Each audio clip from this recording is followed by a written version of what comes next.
Breaking news. Pakistan এবং Saudi দুই দেশের সরকার, সৌদির বাদশাহ সালমান বিন আর পাকিস্তানের সরকার শরীফি নওয়াজ, তারা দুইজন চুক্তিপত্র করেছে। সৌদি আরবকে পাকিস্তান পারমাণবিক বোমা দেবে, আর সৌদি আরব তাদেরকে অর্থনীতি দেবে।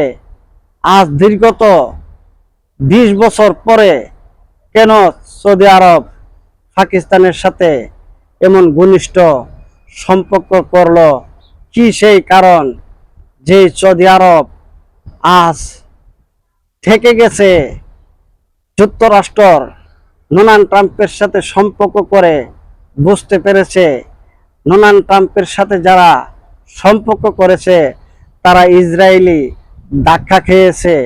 আর সৌদি আরবের বাদশাহ বুঝতে পেরে পাকিস্তানের সাথে সম্পর্ক ভালো করেছে।